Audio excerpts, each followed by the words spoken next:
Time is now 5:01 p.m. Eastern on Tuesday, July 14th, 2026. I'm calling to order the meeting of the Warwick School Committee. Ms. Tedeschi, would you please call the roll? Welcome. Mr. Galligan. Here. Ms. Hazelwood. Here. Ms. Kirby Chapman. Aye. Hi. Mr. Wiggins. Here. Mr. Testa. Here. Thank you. 5 present. We have a quorum at this time. Would everybody willing and able please rise for the Pledge of Allegiance?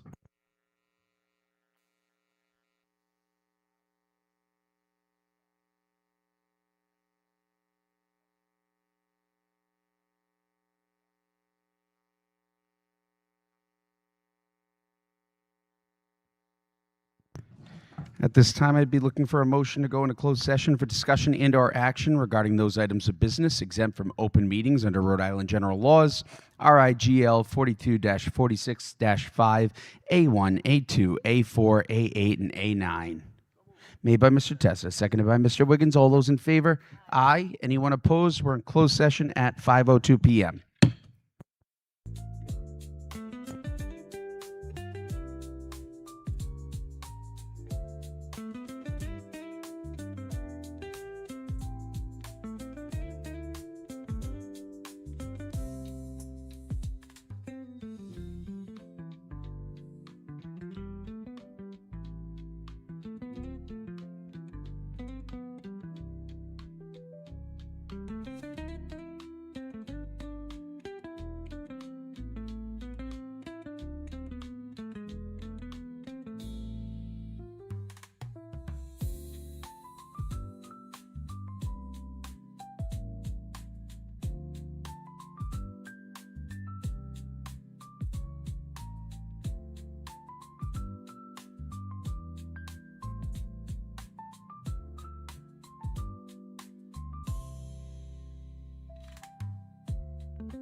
Time is now 6:30 p.m.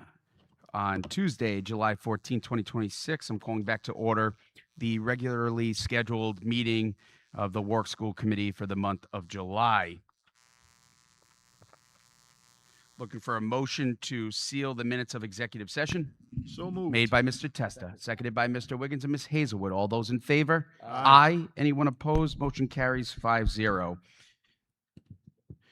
There were no votes taken in executive session.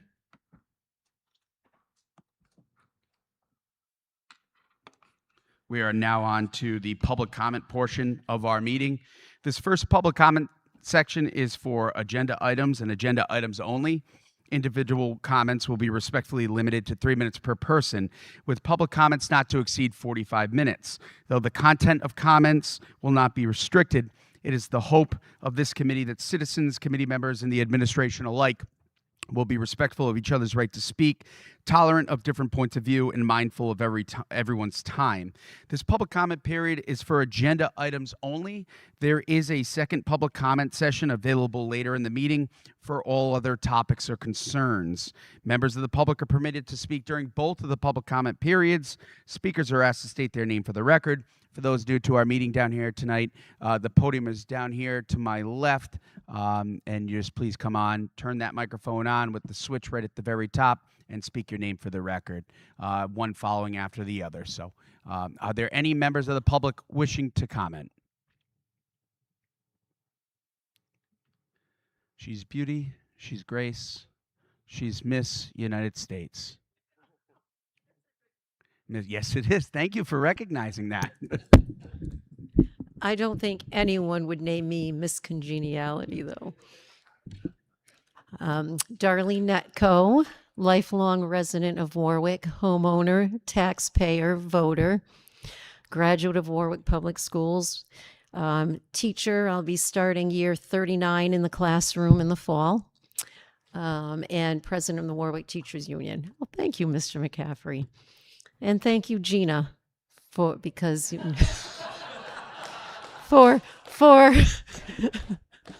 for causing people to stay for a very long time.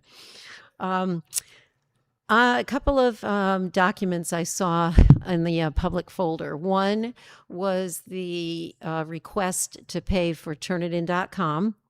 And I urge you to vote for Turnitin.com and to pay for it. It is a valuable service, software, online resource for us, especially in this age of AI. I've been reading a lot lately about the problems our young people are having because they aren't using handwriting and pen and paper and so on.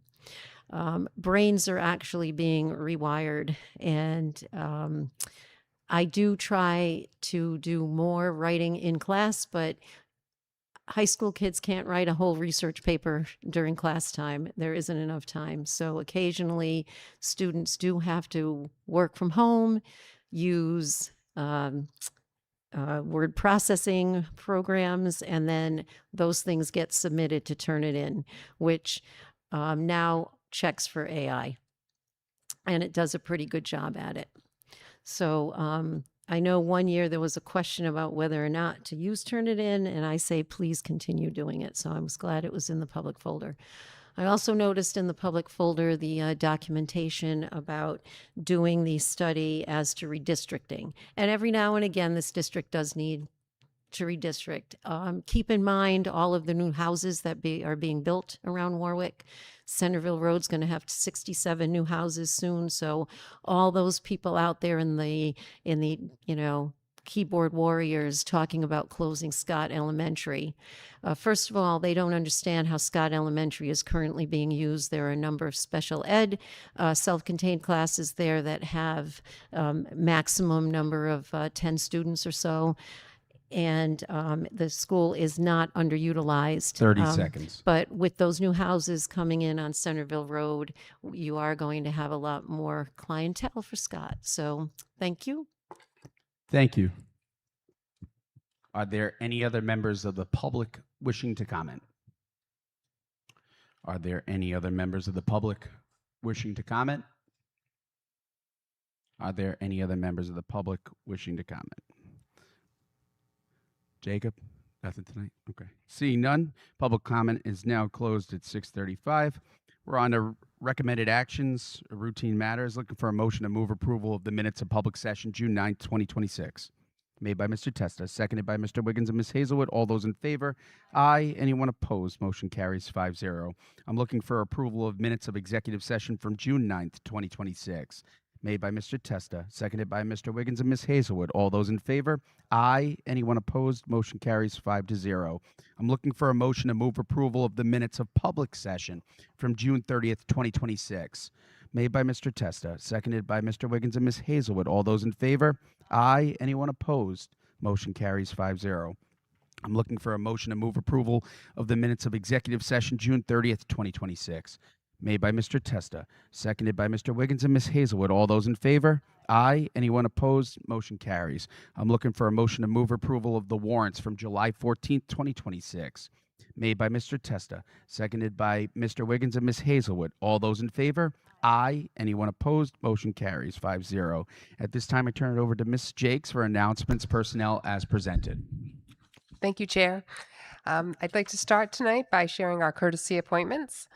Warwick is excited to welcome Megan Jameson as the Assistant Principal of Teaching and Learning at Windman Middle School, Olivia Doyle, Special Education Teacher at Holloman Elementary, Cameron Bailey, 3rd grade teacher at Hoxie Elementary School, Deidre Rossi will be our Secondary Math Instructional Integrationist, Elizabeth Mahapolis Barnes, Special Ed Teacher at Windman Middle School, Jenny Carrero, Special Education Teacher at Oakland Beach Elementary, Haley Johnston, Special Ed Teacher at Hoxie Elementary, Sarah DiCarlo, Special Ed Teacher at Scott and Warwick Neck, Chiara Rosino, Special Ed Teacher at Tollgate High School, and Joe Camara, did I say that right? Night Custodian at the Career and Tech Center. The second part for tonight, I'm sharing our retirements and Could you resignations. give us 1 second, Ms. Sure. Jakes?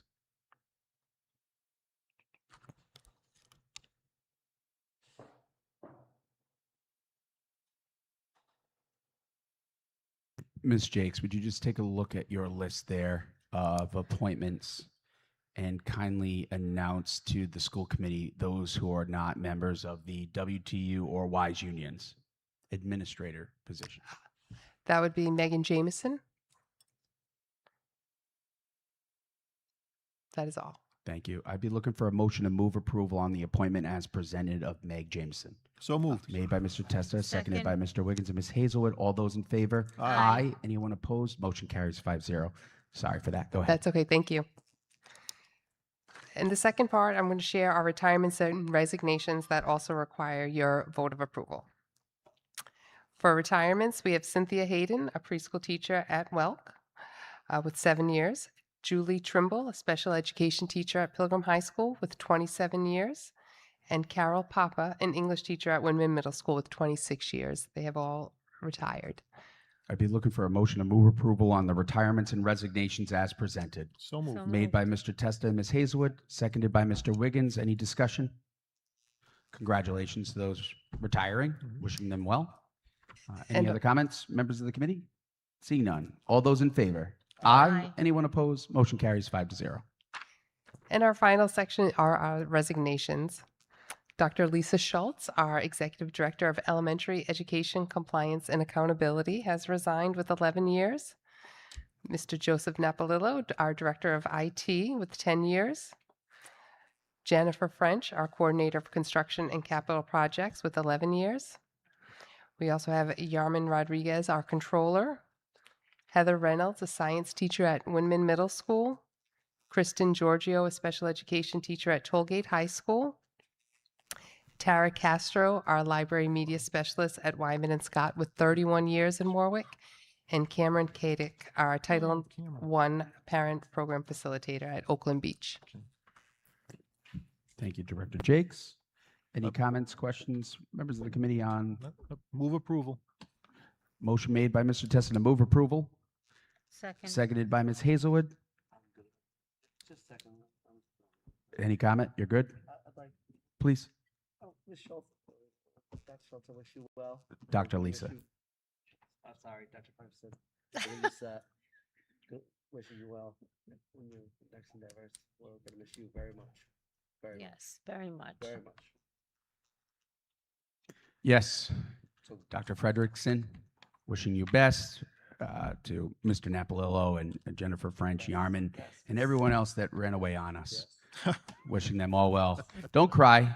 Be happy that it happened, Dr. Frederickson, and that this is your, or you cry and this is your last school committee meeting. We thank you for everything. But she promises to stay close, stay Good. close by. Thanks for everything, and your energy will certainly be missed at these fun meetings that draw a crowd like you wouldn't believe. That is true. Any other comments from members of the committee? Seeing none, all those in favor? Aye. Aye. Anyone opposed? Not really in favor. Even if we said no, she would still leave, so it doesn't matter. Yeah. It's the most futile vote we take on this committee. All right. We're now on to, is this working? We're now on to adoption of policies for the second read. Policy GBN, disqualification of job applicants with criminal convictions. I'd be looking for a motion to move approval. So moved. Made by Ms. Hazelwood, Second. seconded by Mr. Wiggins. Any discussion on the policy presented before us? Seeing none, all those in favor? Aye. Anyone opposed? Motion carries 5-0. We are now on to new business. First item before us is a discussion and presentation, Title I eligibility as presented by Mr. Heatherton. Before he gets going, I want to thank him on behalf of the school committee. During our last docket session, this was a resolution that was put forth and was unanimously supported by the committee to have this evaluation performed. So we appreciate your timely response to that resolution, so that way we can make decisions accordingly. You're welcome. Okay, good evening, everyone. I'd like to provide a brief overview tonight of the Warwick's Title I programs. I'll explain what Title I is, how schools qualify, and how Warwick uses these federal funds. And the goal tonight is to provide context for how these decisions are made and how we maximize resources for our students. Okay. Title I is the largest federal education program supporting students in high poverty schools. Its purpose is to help close achievement gaps by providing additional academic support. It's important to remember that Title I funds are supplemental. They cannot replace state or local funds. They must add services that would not otherwise be available. In Warwick, Title I primarily supports intervention staff, instructional programs, family engagement, and evidence-based learning opportunities. This is all outlined in each school's improvement plan.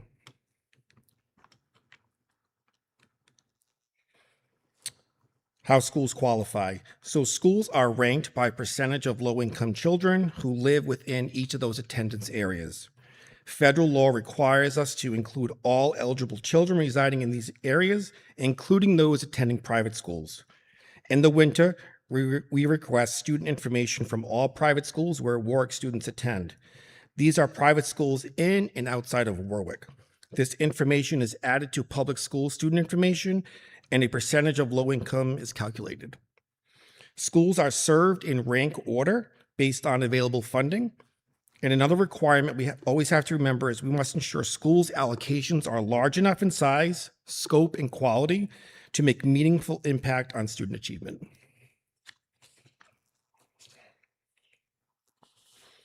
So here is our ranking for FY27.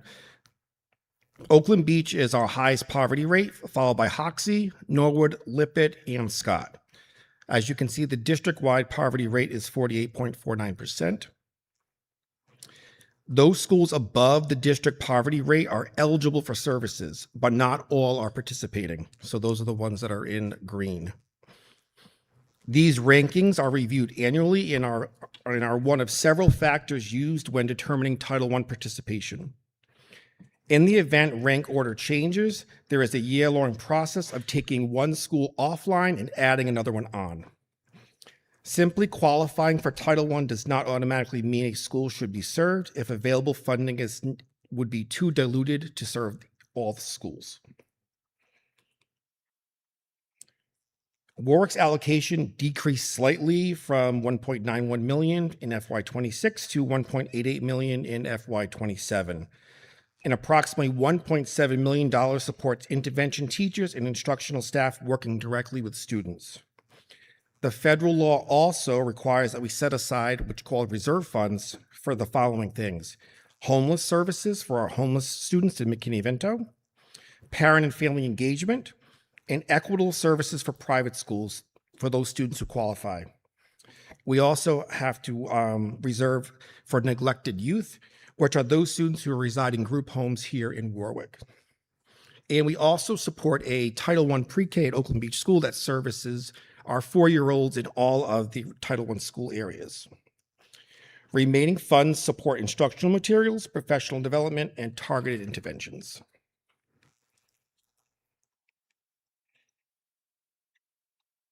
Okay. Oops, going the wrong way. Sorry about that. So a common question is whether another Title I school increases Warwick's funding. The answer, unfortunately, is no. Warwick receives one federal allocation. Adding schools means the existing funds must be divided among more buildings. Smaller allocations can reduce staffing and other academic supports, limiting effective Title I programs. So in closing, we review school eligibility every year while balancing access to services with maintaining programs that are large enough to improve student outcomes. Be happy to answer any additional questions. Any comments or questions from members of the committee? Yes, Mr. thank you, thank you. So, Mr. Heatherton, the pool of money from Title I, my assumption is they would take the overall poverty, establish the funding based on that, right? Because the pie is already set first, Correct. right? And then you decide how you're going to allocate it. So I don't know how the federal government would determine what the pie is without just looking at the overall poverty level of the municipality, and then, okay, you're here, here's what you're going to get. And now you decide how you're going to distribute it among the schools based on the data that you have to gather. Right, including the enrollment at each of our schools, plus all of those students in private schools as well that are reported to RIDE. And one last question. When you talk about the required reserves for equitable private school services, what's an example of an equitable private school service?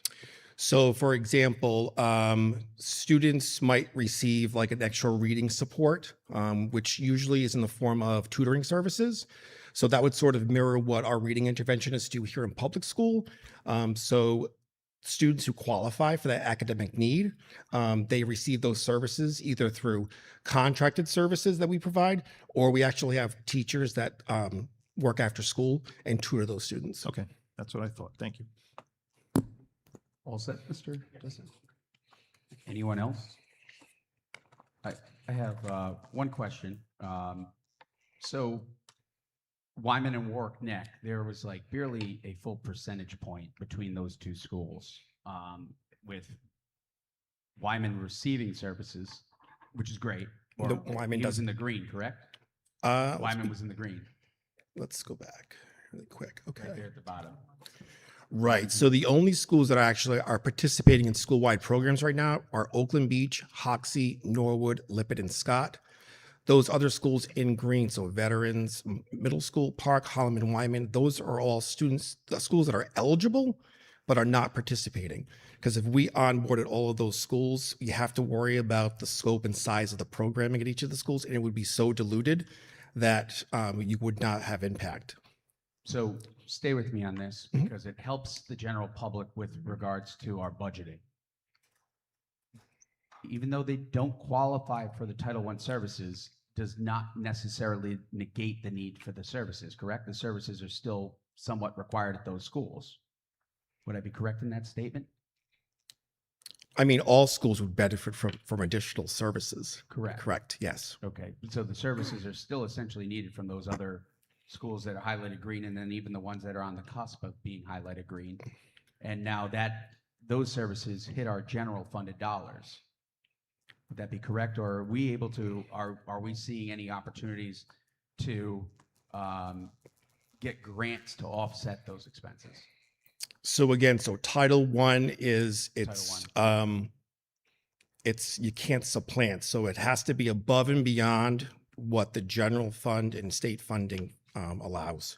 So for example, we have instructional and coaches at the Title I schools.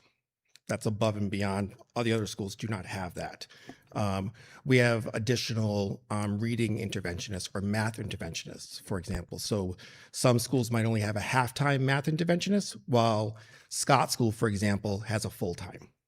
So 0.5 of that position is being paid by Title I. The other 0.5 is being paid by general. Great. So it's above and beyond. And again, for the public's knowledge, this committee up here during our budget season, as well as the administration, pointed out one of the risks that we could face this upcoming budget year, FY27, and that was a decrease in Title I, 2, 4, and IDEA funding.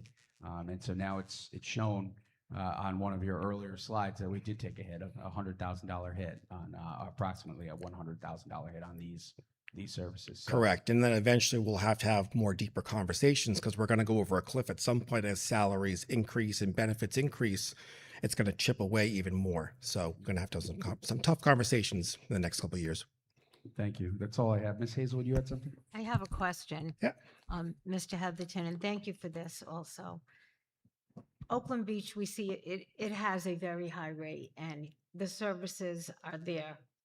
Title I services are there, making a difference. What I'm questioning a little bit is I look at Scott, I look at vets, and they're just a point difference. Is it because they are more in need of academic services as well as a poverty rate? Are those things taken into consideration as well when we look at what schools are being serviced? You have to go by rank order. So Okay. it's got to be the top schools. You can't really skip a school, or you have to have a really good reason why you skipped a school out of order. Right, so Scott gets the services. Scott receives Title I services, Right. correct? Vets doesn't receive Title I services. They do That- not, but based on our threshold of our district poverty level, they would be eligible. They would be eligible. So the difference for them not receiving it as opposed to the other five above them, what is the considering factor? Funding and size and scope of programming activity. So if we onboarded, not every school there gets the same amount of allocations. Even that, let's say that $1.7 million, let's go with that number. Mhm. That's not split. That's not divided by 5. Right, It's the actual, it's the student, it's the poverty level that brings money to the door.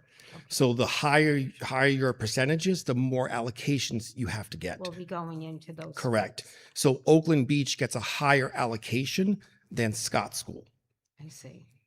Okay, thank you very much. You're welcome. Thank you, Ms. Hazelwood. Any other comments? I have one more thing, Mr. Testa. and I just want to reiterate that the chair touched on it, and Mr.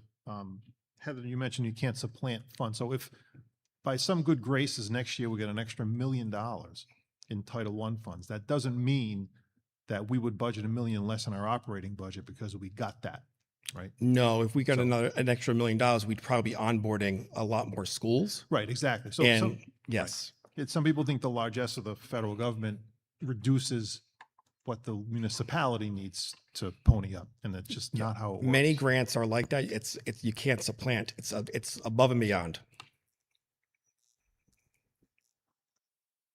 All set? Anything else? Seeing none.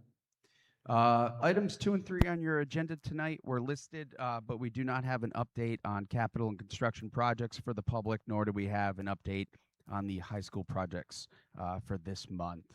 So we listed them there just to be safe in case there was something material worth bringing forward to the general public, but there is nothing for this month that would have warranted a presentation.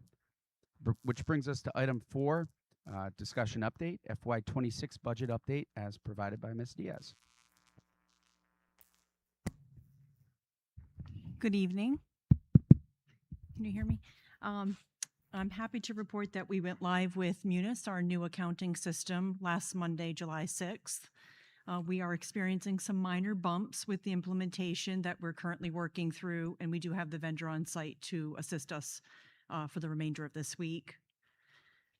As far as fiscal 25, we've completed and submitted all of the information to our auditors, and we're just awaiting their response to give us the green light on fiscal 25.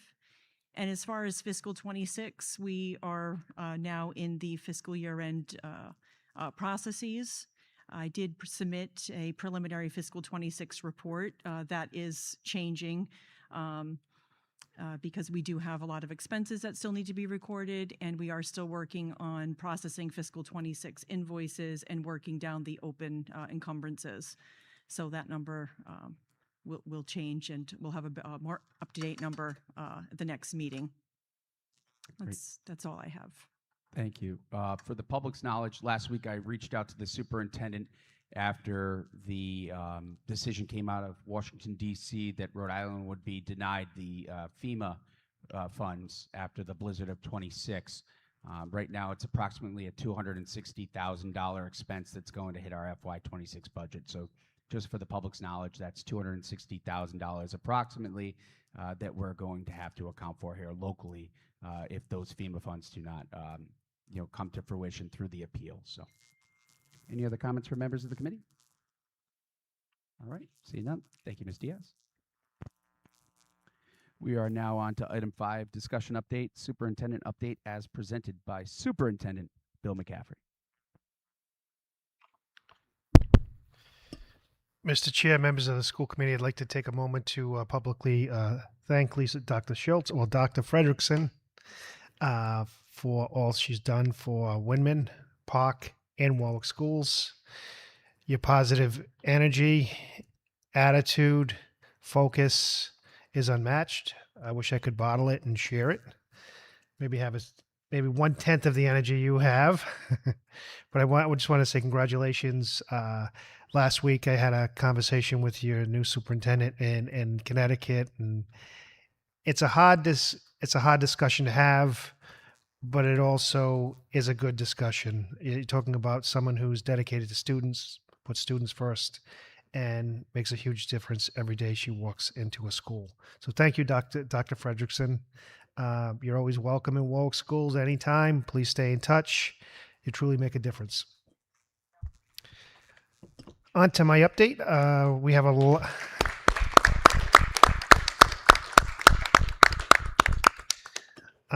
to my update.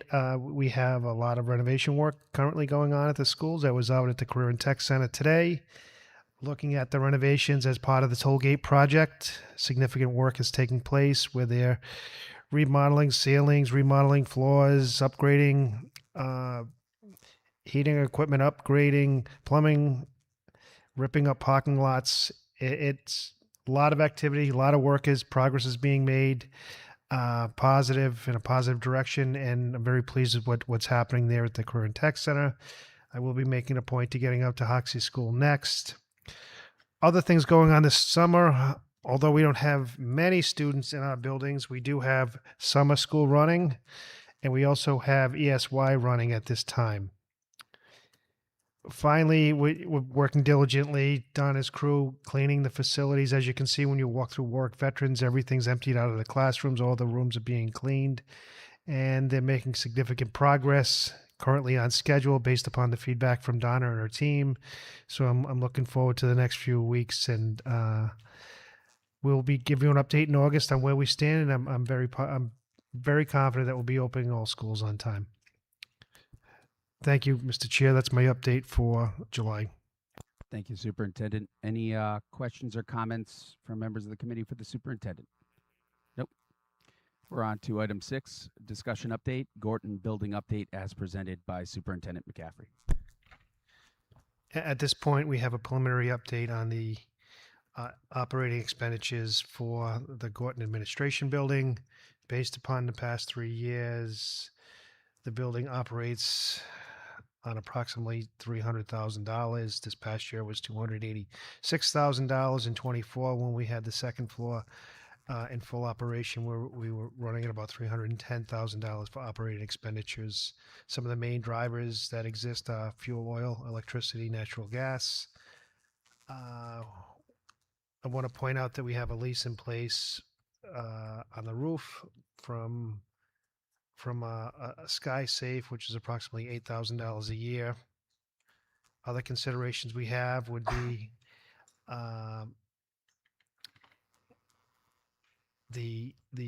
we have special programs located on campus. The cost of special programs, including additional mileage and operational expenditures, should be evaluated.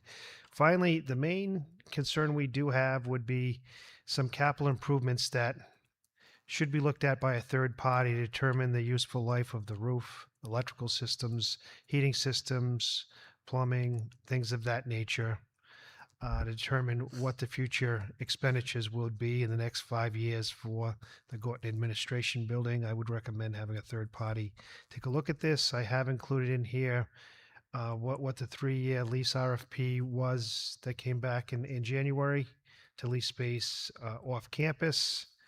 You can see how that escalates over time. Finally, I would just add that the main concerns we have to have would be the capital improvements that the building may need in the next 5 years. They're significant, and I would recommend a third party take a look at these areas to determine the useful life before we proceed on making any decisions on staying at Gorton or moving off campus. That's all I have for this agenda item, Mr. Chair. Thank you, Superintendent. My only remarks on this is you just touched on one of them, and that was the future capital improvement needs. I would certainly like to see the administration did a great job, and I thank you guys for pulling together the historical costs relative to utilities.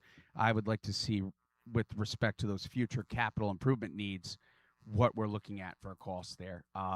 It's been said to me that a conservative figure was provided for the roof. We're looking at approximately a $3.5 million cost there, I believe is the last time I was told. We know that the Governor's Commission on ADA upgrades for polling locations deemed that site needed some ADA upgrades. I believe conservatively the figures that were stated to me when I inquired was roughly about $80,000 to $100,000 as well on that.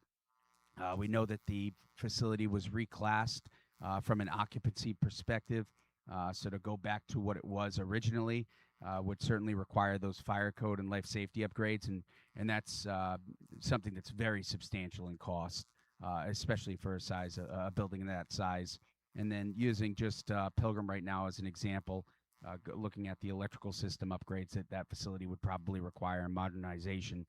That's going to be substantial. And that's without even discussing HVAC, plumbing, and all of the other items that are listed here that are also costly. So I would just be curious if we were looking at doing any of these upgrades, or let's say all of them, if we amortize that out over a 3-4 year period, a 5-year period, what's the cost to our district?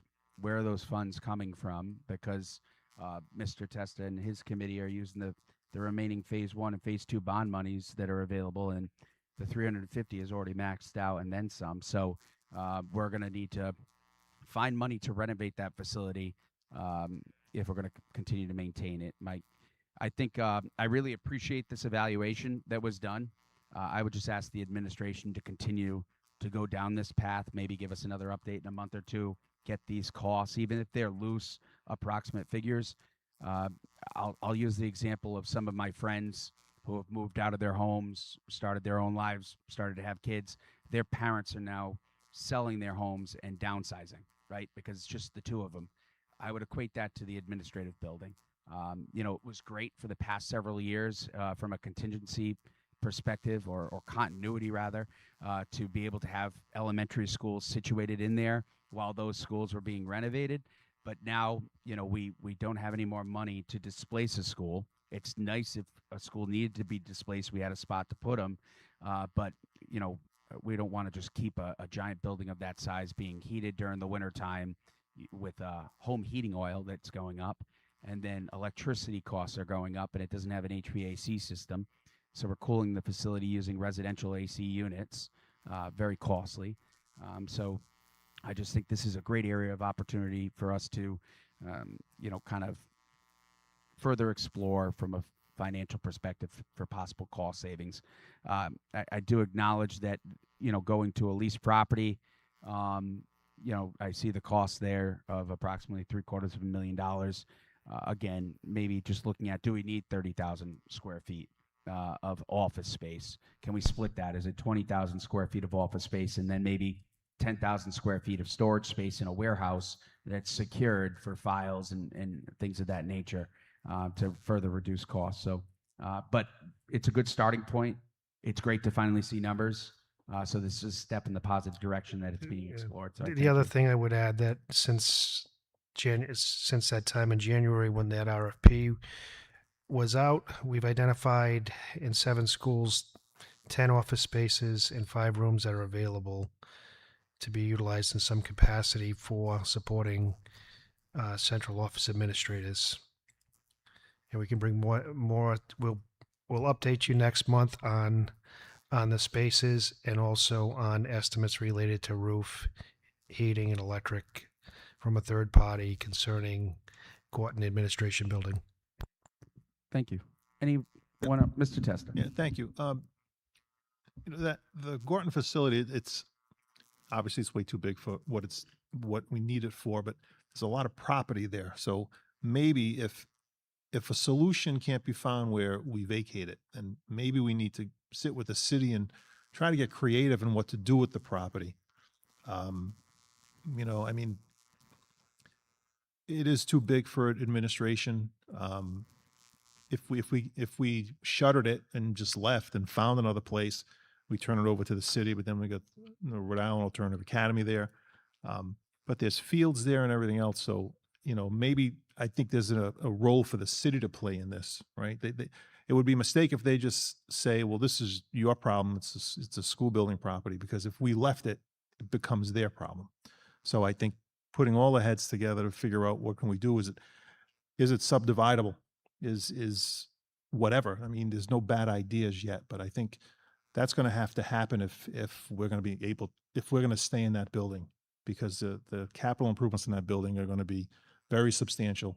And we're not going to have that money in our operating budget, and you're not going to go out to the taxpayers for bond to do that. So, thank you. Thank you. Any other comments from members of the Committee on Gorton? Seeing none. I'd be looking for a motion to move approval. Do you have something? Did you say something? No. Okay. Looking for a motion to move approval. Discussion action. Superintendent and Director of Human Resources disciplinary. I'm going to make a motion to. Well, we have to move it for favorable action. Yeah, moved. Made by Mr. Testa, seconded by Mr. Wiggins. And go ahead, Mr. Testa. Okay, so we're going to uphold, right? We're upholding the recommendation of the administration. I will second that motion made by Mr. Testa. All those in favor? Aye. Anyone opposed? Motion carries on the amended motion to uphold the administration's recommendation as presented in executive session. Got that, Ms. Tedeschi? Good. Okay. To my fantastic colleagues, anyone opposed to taking items 8 through 22 as one? Nope. 8 through 22 as one? You have Ms. Hazelwood? No objection. Okay. I'd be looking for a motion to move approval on items 8 through 22, all relative to contracts for attendance and truancy officers, human resource office manager, transportation manager, assistant principal of teaching and learning, 4 principals for elementary, 1 principal for middle school, an assistant director of curriculum, an assistant director of special education, a director of federal programs, grants, and strategic planning, and the director of student services. So moved. Made by Mr. Testa, seconded by Mr. Wiggins and Ms. Hazelwood. All those in favor? Aye. Anyone opposed? Motion carries 5-0 on items 8 through 22.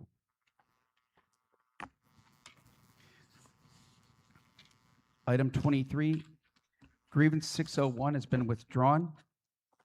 I'd be looking for a motion to table grievance 602. So moved. Motion to table made by Ms. Hazelwood and Mr. Wiggins, seconded Second. by Ms. Kirby Chapman and I. All those in favor? Aye. Anyone opposed? Motion carries 5-0 to table grievance 602 for the August meeting. Looking for a motion to move approval, discussion, action, resolution requesting redistricting analysis. Move approval. Made by Mr. Testa. Second. Seconded by Mr. Wiggins and Ms. Hazelwood. I'll just remark, and Ms. Necco touched on this. It's just a good thing for us to do as a school district. It shows forward thinking. This resolution was sponsored and co-sponsored by the entire school committee. It will look at census information within our city, determine if our buildings are being utilized appropriately, if we should spread out the student population any differently than what we're currently doing. But it's an exploratory activity at this time. I don't want anyone to get concerned at this time and saying they're closing schools, they're doing, nope. It's an exploratory activity to evaluate if any of that should be considered, or even if just changing the district line should be done for where children go to school. So that's all this resolution is at this time. It's a request for the administration to evaluate it. So any other comments from members of the committee on the resolution? Seeing none, all those in favor? Aye. Anyone opposed? Motion carries 5-0. We're on to item 25. I'd be looking for a motion to move approval on the change orders as presented. So moved. Made by Mr. Testa. Second. Seconded by Ms. Hazelwood and Mr. Wiggins. Any discussion on any of the change orders as presented?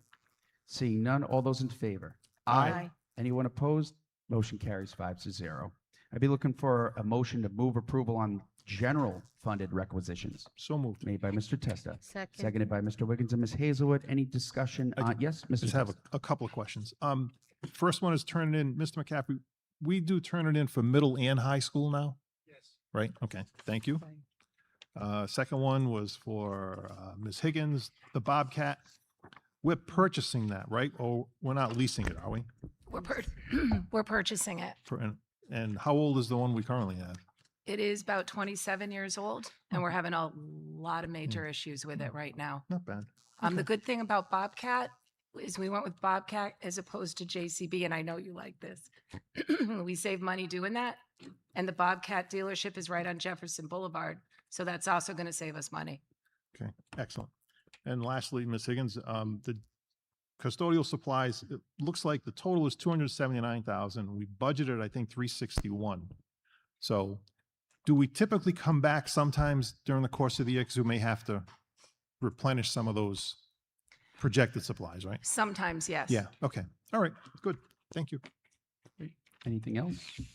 Anything else for members of the committee on general funded requisitions? Seeing none, all those in favor? Aye. Anyone opposed?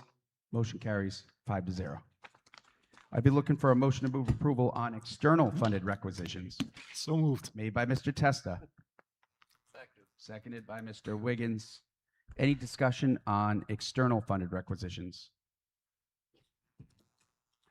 Seeing none, all those in favor? Aye. Anyone opposed? Motion carries 5-0. Last but not least, we have one item within bid awards. I'd be looking for a motion to move approval on the bid awards. Made by Mr. Testa. Second. Seconded by Mr. Wiggins and Ms. Hazelwood. Any discussion from members of the committee on the bid before us? Seeing none, all those in favor? Aye. Anyone opposed? Motion carries 5-0. We are now on to the second public comment portion of our meeting. Individual comments will be respectfully limited to 3 minutes per person, with public comment not to exceed 45 minutes. Though the content of comments will not be restricted, it is the hope of this committee that citizens, committee members, and the administration alike will be respectful of each other's right to speak, tolerant of different points of view, and mindful of everyone's time. This public comment period is for general comments or concerns. Speakers are asked to state their name for the record. Again, those who came in maybe mid-meeting, the podium is down here to our left. You just come on up and make sure that microphone's on and state your name for the record. 3 minutes per person, and you can speak on any topic. Any topic.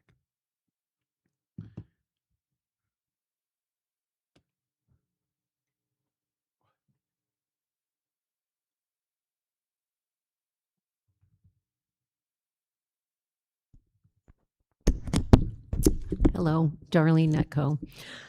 I too want to wish Dr. Frederickson Schultz well in her new endeavor. I'm going to miss her. She has done an outstanding job as a curriculum director, as elementary director. When she went to Park Elementary School to replace an issue over there, she did an outstanding job as the principal at Park Elementary. I know the people over there appreciated her being the principal. So while I am happy for her, I am sad for Warwick. And I don't say that often when administrators leave, as you know, but I think it's good to remember that the unions and the administration do not have to necessarily be adversarial. That when we work together for the sake of education and the kids, everybody benefits. And Lisa was very good at working together to benefit the educational system here in Warwick, ultimately to benefit the students. So I do wish you well, but I am sad for us. Regarding the Gorton Administration Building, if you recall, a previous administration created the Gorton Taj Mahal, as we called it at the time. The amount of money that was pumped into there to make the bathrooms nice. Come see the Tollgate bathrooms sometime. You'll understand why those of us in the classrooms with no windows and no AC were naturally rather ticked off that so much money was being pumped into there. However, now that you own it and you're in there and you're using it, have you thought about renting out space? You know, the way the city rents space in the Sawtooth Building from AAA. Here you can be the owners and get some revenue. I think Mr. Testa had a good idea about actually working with the city to see how this property can best be used to benefit both the school department and the city. I believe over the years I had heard that there's a deed that states that that property needs to be used for educational purposes. So I don't think you can totally close that building as a school if you still want to use it. Like, it can't be sold off for condos or something. So I understand the amount of money that would need to be pumped into it to make it feasible to have students in there full time. For example, when you like need a fire marshal walking the halls because of 30 the seconds. problems. But I don't think just going to lease property somewhere or to spread the administration out, offices here or there around the district, is a good solution. I think maybe you could earn some revenue for the school department by renting out space. Thank you. Thank you, Ms. Necco. She's thinking like 1-bedroom, 2-bedroom apartments, that type of thing?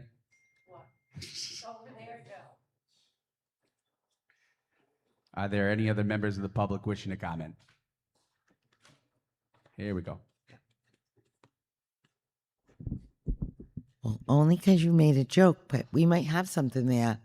Our district has students in our bridge program, and I believe we rent out an apartment. It's probably way nicer than the ad building, or we have some funding for an apartment that the students use to learn the skills that they'll need when they grow, go on to live on their own, I guess, or in groups.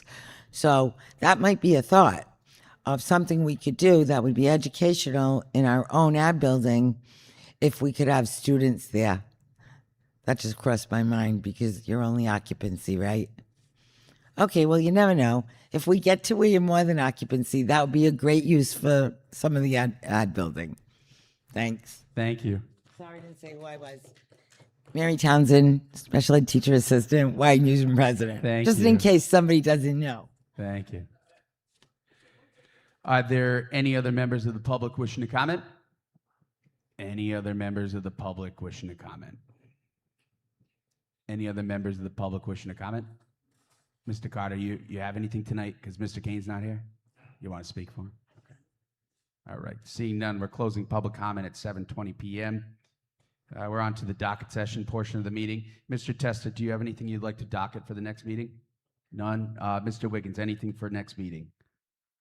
No, thank you. Miss Kirby Chapman, anything for next meeting? Nope. Miss Hazelwood, anything for next meeting? I have nothing either. We're on to future meetings. The next building committee meeting is scheduled for Wednesday, August 5th, 2026 at 7:30 a.m. The next monthly school committee meeting is scheduled Tuesday, August 11th, 2026 at 5:30 p.m. The next policy subcommittee meeting is scheduled for Tuesday, August 25th, 2026 at 4:30 p.m.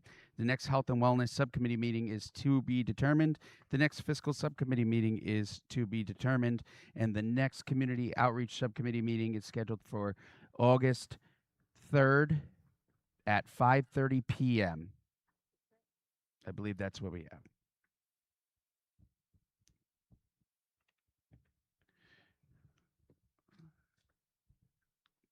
Dr. Lisa, anything you want to say before you leave, before we close this out right here? Anything for you for the city of Warwick? Sure. Absolutely. I was a hot mess for a little bit there. I'm okay now, and I never cry. So wow, that was a good one. Thank you, everyone. But I just wanted to say thank you for a great almost 9 years here. Everyone's always been very supportive, and I am very sad to leave. It's very, very bittersweet. But I promise to always be a champion for Warwick schools. And if anyone ever needs anything, please reach out. I think everyone has my personal cell phone number, so go for it. And thank you for all the nice comments tonight. It means a lot to me. Thank you. Thank you very much. Best wishes to you. And being that there's no other matters of business before this body, I'd be looking for a motion to move adjournment. Made by Mr. Testa, seconded by Mr. Wiggins. All those in favor? Aye. Anyone opposed? Motion carries. We're adjourned at 7:21.